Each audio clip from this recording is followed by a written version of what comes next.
Hi fantasy fiction fans, and welcome to Myth and Magic, a fantasy writer's kit bag. I'm fantasy writer Neil Mack, the author of Moondog and the Reed Leopard, and I want to share my love of folklore, local history and nature mythology with writers and creatives like you on my regular podcasts. It's designed with fellow indie publishers and writers in mind, but all fans of fantasy fiction are very welcome to join in.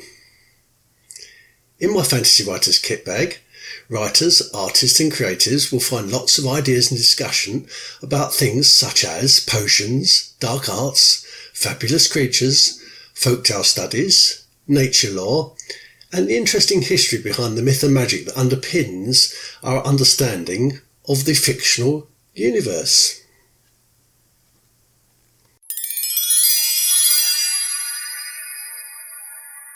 What I've been doing this week. So it's Nano Prep time. NANOWRIMO, for those of you who don't know, is the National Writing Month, the month of November. So in October and normally towards the end of September, I start bonalizing my next book. And the idea of NaNoWriMo, if you didn't know, was to complete a book from start to finish, and the book has to be at least 50,000 words within 1 month, the month of November. It's a great opportunity to get lots of advice and help and support and make friends. But it's also a great way to get yourself into the right frame of mind of writing every single day. So I thoroughly recommend NaNoWRIMO. And if you haven't done it already, I think you should think about doing it this month, or at least see how it goes this month. Watch the others working through their novels and perhaps think about doing it next year. Anyway, National Writing Month is in November, and if you're thinking of plotting some fantasy fiction, might I recommend the 12 Stages of the Hero's Journey. This is a popular form of structure which was adapted by Christopher Vogler, and is known as the 12 Stages of a Hero's Journey. And in the hero's journey, the main character, or the protagonist, moves from an ordinary world, a everyday humdrum world, into a special world, and then back into an ordinary world. But the ordinary world that the character moves back into has been altered by either his or her experiences or by perceptions. So you might want to ask yourself, what form is your protagonist going to take? Is it going to be male or female or gender fluid? Is it going to be old or young or ageless? Is it in fact even going to be a humanoid creature at all? For example, in Duncton Wood, the hero was a mole, and in Watership Down, the hero was a rabbit. In Winnie the Pooh, the hero is actually a bear, although Christopher Robin does make an appearance. So think about what form your protagonist is going to take, and then obviously think about what form your antagonist is going to take. And think about how your tale is going to progress. Is it going to be a quest? Is it going to be a coming of age? Now, there's a set of criteria, and they're called Markstein's criteria, which help you to construct a fictional world. And if you're writing fantasy fiction, you will need to think about creating your world and trying to make it as believable as possible. So, first of all, the first thing to think about, and perhaps to write down in notes, is how it differs, how your fictional world, the one you're going to use for your NaNoWRIMO plot, is different to this real one. But also, you might want to mark the similarities. And what technology does the fictional world have? And does your fictional universe have its own internal logic? I think it's sometimes best to create a timeline for your fictional world. You don't have to use it, but if you make a timeline, you can ensure that there's consistency and continuity. Anyway, does your world comply with Markstein's criteria? And so these are the criteria. If characters A and B meet, then they're in the same universe. So you can think about this in the terms of comic book heroes. So, for example, the characters in Fantastic Four series, they obviously meet each other, so they're in the same universe. Do they meet Batman? Do they meet Superman? Do they meet Captain Picard, for example? Possibly not. Characters cannot be connected by real people, Because if they were connected by real people, then that would be the same universe as ours.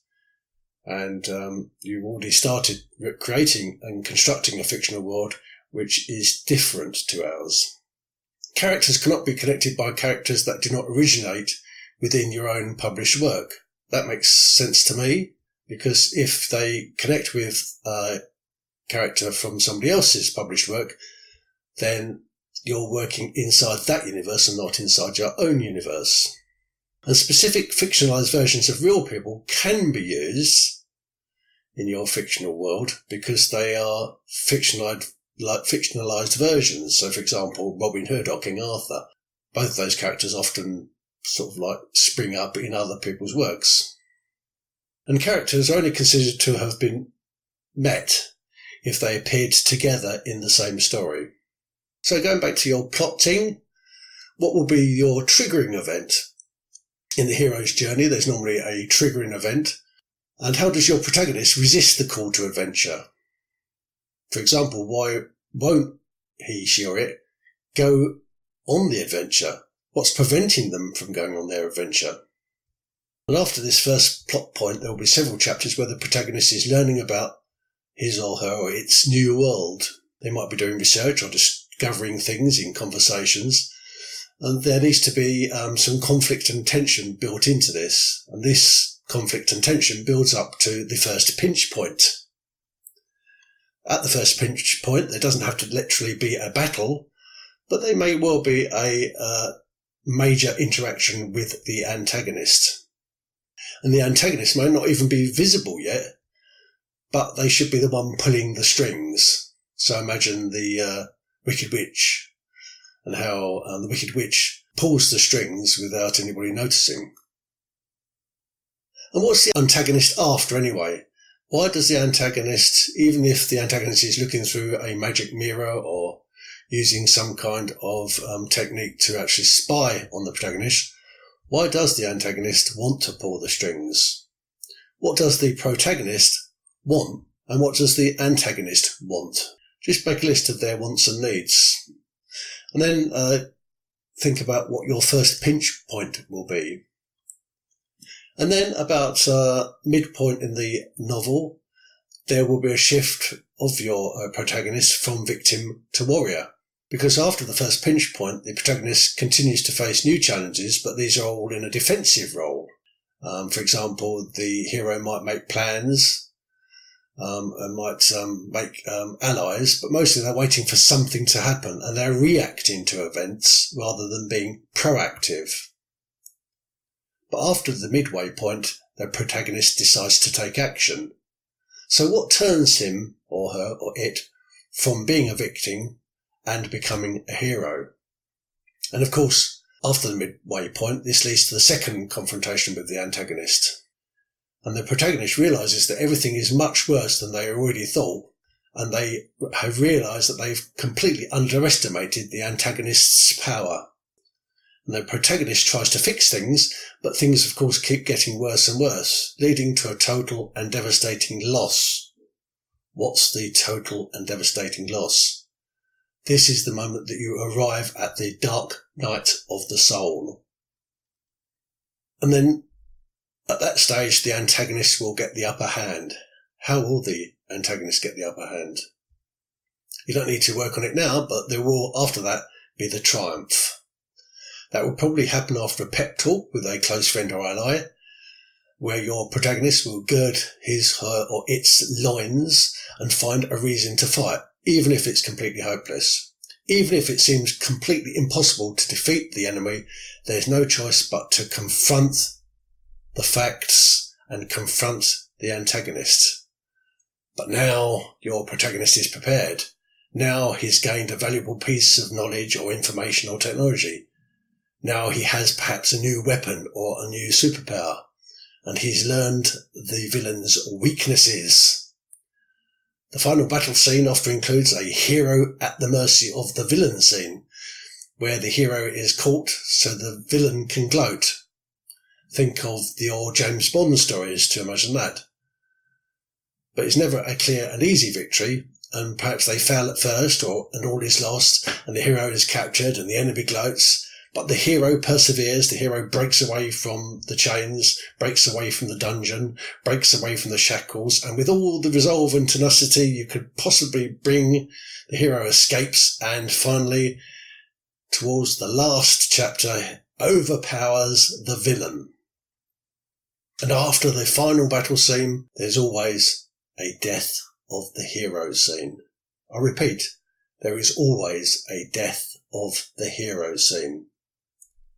Because a hero always sacrifices themselves.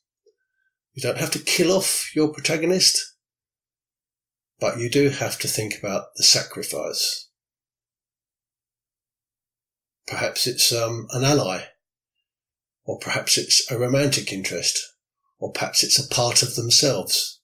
Perhaps it's their past, or perhaps it's the part of themselves that they're most fond of. But whatever happens, the hero or part of the hero must die.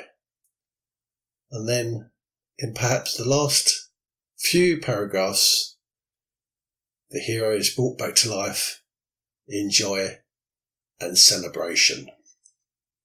So the NaNoWRIMO plotting time begins. I normally call it my bonalising time, where I bonalise my NaNoWRIMO story. Good luck with yours, and let me know how you get on with it. Please tweet me if you're starting to bonalise your NaNoWRIMO novel.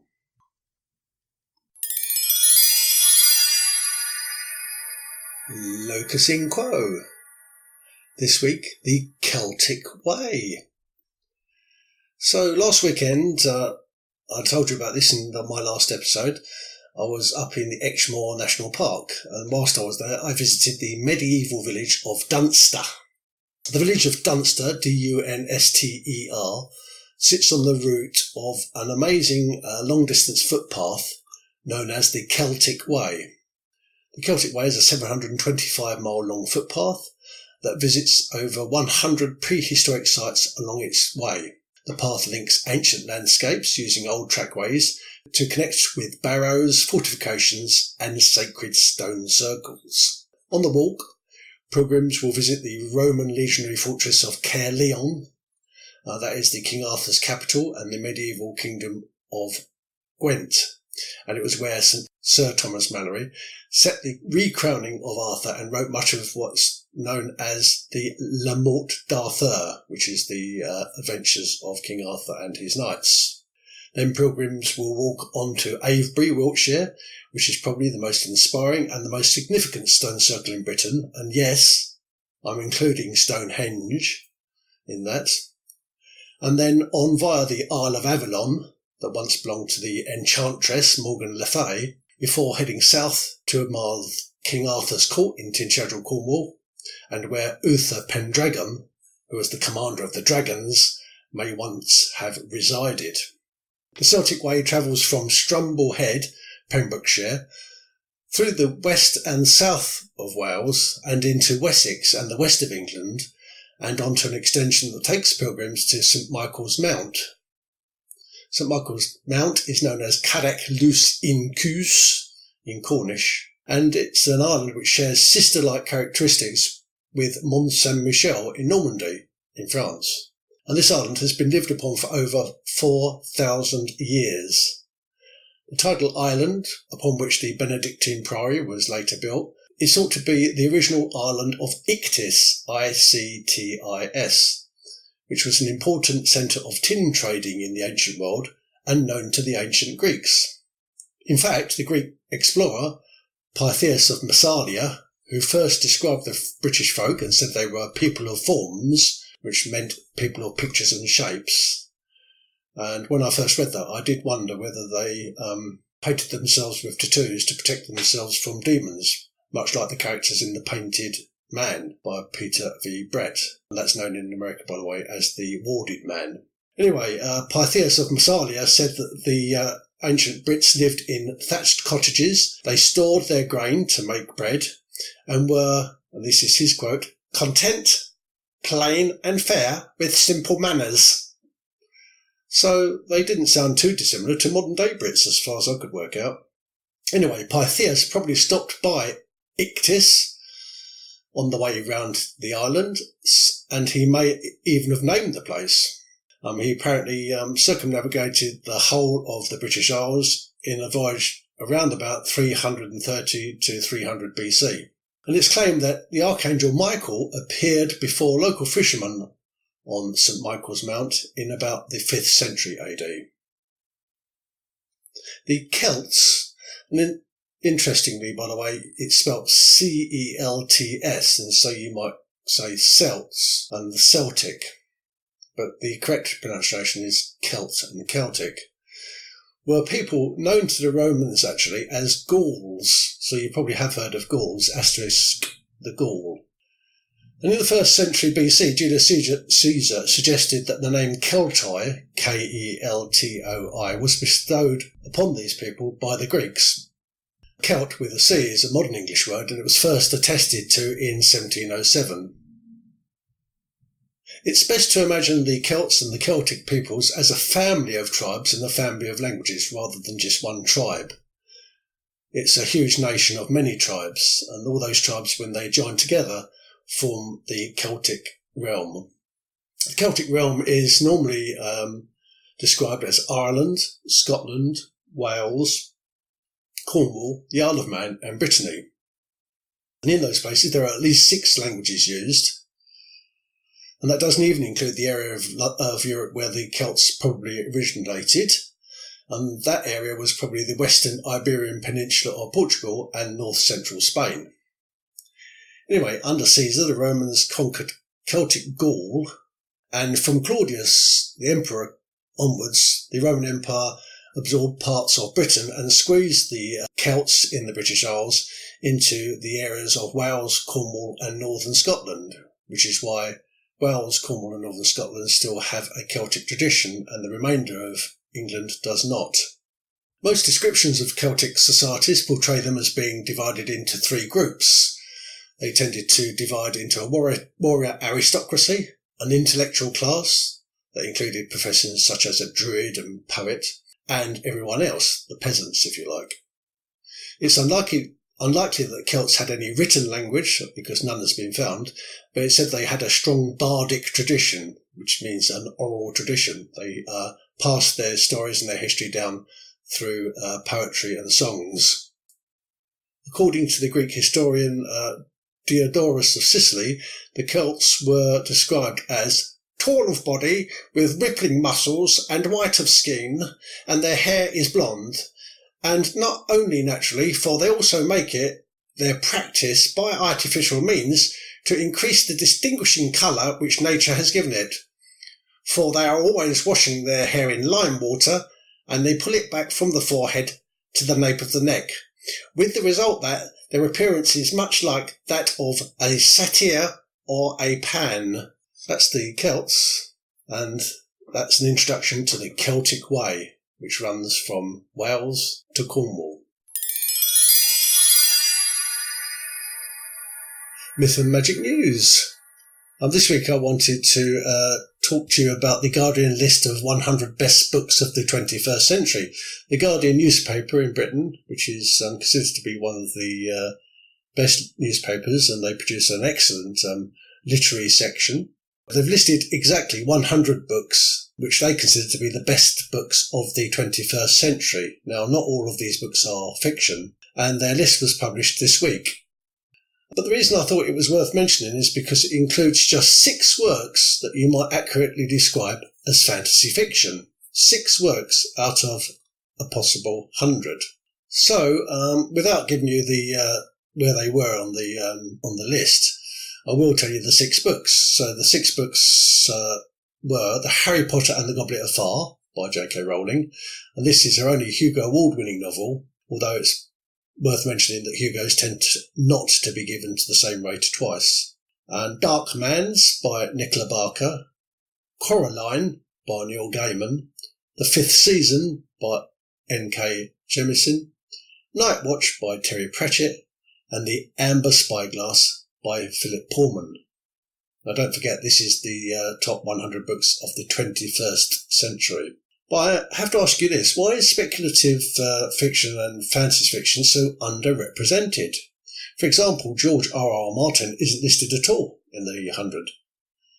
But that's perhaps because A Storm of Swords and the subsequent 2 Songs of Ice and Fire didn't make the cut.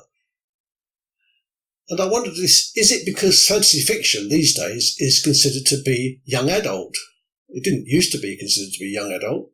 In the past, in the days of The Hobbit, obviously, and the Lord of the Rings trilogy, it was considered to be student material, I suppose, but I know plenty of old teachers and old professors who used to read it. But does young adult sort of equate in the Guardian readers' minds to something which is perhaps less meritorious because it speaks to a younger audience? And do they really understand that fantasy fiction does cover a whole range of topics? For example, Dead Until Dark by Charlene Harris, is that young adult fiction? Or is it adult fiction? Also, Dark Lover by J.R. Ward, Vampire Academy by Richard Mead, City of Bones by Cassandra Clare, Twilight by Stephanie Meyer, The Hunger Games by Suzanne Collins, or The Time Traveller's Wife by Audrey Niffenegger. Are all those young people's books, or are they adult fiction? And oddly, and perhaps to even things up a bit, the top 20 best-selling books of the 21st century, combined, have sold over 1 billion copies. So let me just say that again. The top 20 best-selling books of the 21st century, combined, have sold over 1 billion copies. And that top 20 list of books includes the Harry Potter series, over 225 million sold, the Twilight series, over 120 million sold, the Hunger Games series, over 65 million sold, the Song of Ice and Fire series, over 60 million sold, the Divergent trilogy, over 35 million sold. So this means that more or less half of all books sold have been fantasy fiction. Ha!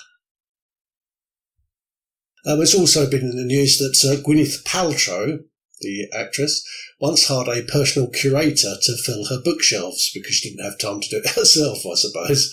Now imagine that. And also imagine that you were chosen to curate her bookshelves and only to discover she didn't own any fantasy fiction. What books would you choose for her as a priority, bearing in mind that Guardian don't consider fantasy fiction to be important? They probably wouldn't put any in her bookshelves. But here's my list, and if you have any you'd like to add to my list, or perhaps you'd like to completely change my list and create your own list, then by all means do and tweet me about it. But here's mine. Watership Down by Richard Adams, Dirk Gently's Holistic Detective Agency by Douglas Adams, The Red Queen by Victoria Aveyard, The Wonderful Wizard of Oz by L. Frank Baum, The Spiderwick Chronicles by Tony Di Tirolizzi and Holly Black, The Painted Man by Peter V. Brett, Lewis Carroll's Alice in Wonderland, Sorcerer to the Crown by Zen Cho, Artemis Fowl by Ewan Colfer, The Hunger Games by Suzanne Collins, Tam Lin by Pamela Dean, Inkheart by Cornelia Funk, Outlander by Diana Gabaldon, American Gods by Neil Gaiman, Dead Until Dark by Charlene Harris, Farseer Trilogy by Robin Hobb, The Court of the Air by Stephen Hunt, Red Wall by Brian Jacks, The Lion, Witch and the Wardrobe by C.S. Lewis, A Song of Ice and Fire by George R.R. Martin, Sabriel by Garth Nix, North Lights by Philip Pullman, Mortal Engines by Philip Reeves, The Philosopher's Stone by J.K. Rowling, The Hobbit by J.R.R. Tolkien, The Obsidian Trilogy by Mercedes Lackey and James Mallory, The Great God Pan by Arthur Machen, The Magician by W. Somerset Maugham, and Duncton Wood by William Horwood. That's my list of fantasy fiction for Gwyneth Paltrow's bookshelves. Because I've gone on a bit about Gwyneth Paltrow's bookshelves and the Guardian list of 100 best books of the 21st century, I'm going to miss out the magic word of the week this week. I'm going to go straight to the Wildflower of the week, and the Wildflower of the week this week is the Blackberry. So all on the Celtic Way, up near Dunster, at this time of the year, you can find blackberries growing in the hedgerows. Blackberries are sometimes called blackcaps in the USA. There's some great folk names for these beautiful berries. Brummel kites, gatorberry, blags, mooches, and my favourite, cockbrumble. Anyway, I can tell you from experience that these edible fruits from the genus Rubus make the most delicious crumble you've ever tasted, and they go particularly well with sharp cooking apples. They possess a heavenly scent that makes my mouth water with anticipation as I start to cook them. When I was young, my sisters and I would go blackberry picking on open land near to us, and we'd bring home baskets and baskets of these blackberries so my mother could make jam. We made jam, and we made lots and lots of blackberry crumble, and she also allowed me to make blackberry wine, and I made about 2 gallons of blackberry wine a year, and it's very nice indeed. Blackberries and raspberries both live on what we call, in England, brambles. Although raspberries are domesticated and can be safely grown as canes in a garden or plot, blackberries, on the other hand, are decidedly wild, and you wouldn't want to have them in your garden. If you did, they take over an entire garden, and they need to be hunted down and eliminated. But in the wild, unmanaged plants tend to form a dense tangle of arching thorny branches, and these are often cut into hedgerows and provide important protection for nesting birds and all kinds of animals. A bog woman who was found naturally in a bog in Jutland and had died during the pre-Roman Iron Age was found to have eaten millet and blackberries before she'd been strangled, so we know that blackberries are an important food source and have been for many, many years. It's also thought that the blackberry fruit leaves and stems were used to dye fabrics and hair, and Native Americans were known to use blackberry stems to make rope. The delicious loganberry that was developed in 1880 in Santa Cruz is one of the best and most flavoursome cultivars from the original plant. Blackberry leaves are an important food source for caterpillars and some grazing animals, especially deer. Scottish Highlanders once twisted a bramble with ivy and rowan branches to ward away witches and evil spirits. So they'd make a wand of bramble and twist it with ivy and rowan to ward away witches. And it was once thought that on Michaelmas Day, my mother used to tell me this, on Michaelmas Day, which is the holy day of angels, 29th of September, the devil spat and urinated upon all of the blackberry fruit, and so it was unwise to pick them any more. In Ireland, a similar belief holds that the puka is responsible for ruining the fruit and pissing all over it. The puka, incidentally, is a nature spirit, and I described it in my novel Moondog and the Reed Leopard. Anyway, the puka apparently ruins your fruit in Ireland around about Halloween. But don't go picking blackberries after 29th of September because you don't know who spat on it. My call out this week.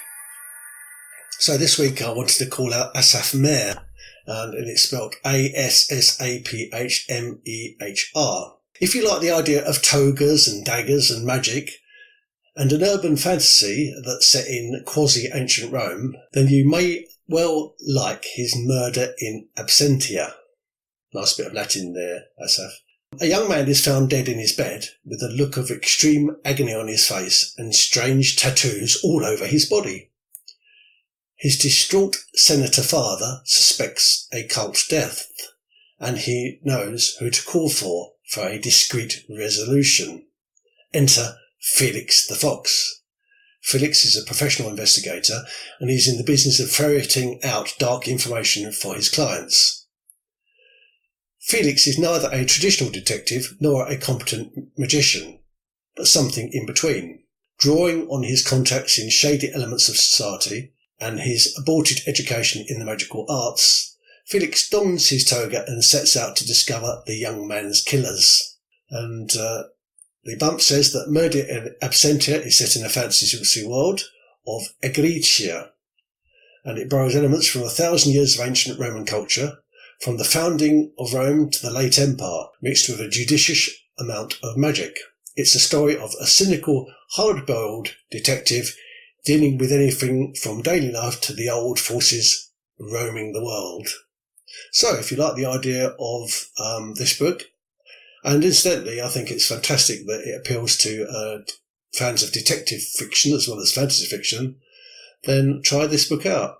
Asaph Mehr's Murder in Absentia.